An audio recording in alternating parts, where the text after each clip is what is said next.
कथा कुठली आहे ही सगळी माहिती मी या ब्लॉगमध्ये तुम्हाला सांगणार आहे। तर सगळ्यात प्रथम तुमचे सर्वांचे माझ्या या चॅनलवर खूप खूप स्वागत आहे। तर चला तर पाहूया या मंदिराचा इतिहास।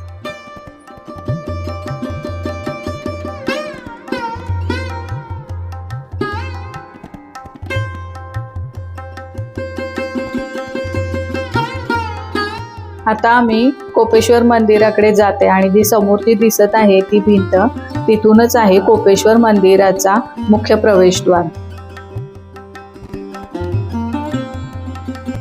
हे आहे मंदिराचं मुख्य प्रवेशद्वार।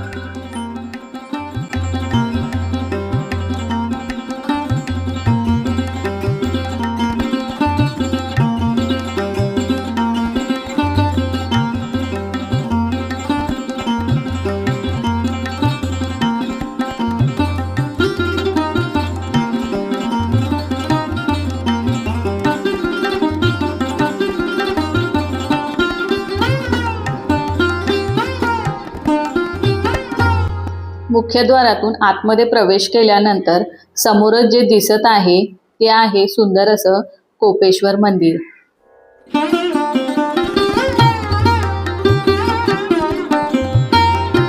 कोपेश्वर मंदिर कोल्हापूर जिल्ह्यातील खिद्रापूर या गावामध्ये कृष्णा नदीच्या काठावर वसलेलं आहे। कोल्हापूर ते खिद्रापूरचं जे अंतर आहे ते 60 किलोमीटरचं आहे आणि जर समजा तुम्हाला खिद्रापूरला यायचं असेल तर तुम्ही बाय रोड तुमच्याकडे जर स्वतःची गाडी असेल तर तुम्ही 1 तासामध्ये पोहोचू शकता आणि जर समजा तुम्ही जर गव्हर्नमेंट बसनी येत असाल तर तुम्हाला कोल्हापूरवरून इचलकरंजी किंवा जयसिंगपूर बसनी येऊ शकता। तर त्यामध्ये तुम्हाला थोडं 1.5 तासाचं अंतर लागेल कारण ह्या बस डायरेक्ट खिद्रापूरमध्ये येत नाही। तर तुम्हाला इचलकरंजी किंवा जयसिंगपूरमधून शेअरिंगच्या रिक्षा मिळतील किंवा लोकल बस मिळतात, त्या बसनी तुम्ही या मंदिराकडे येऊ शकता।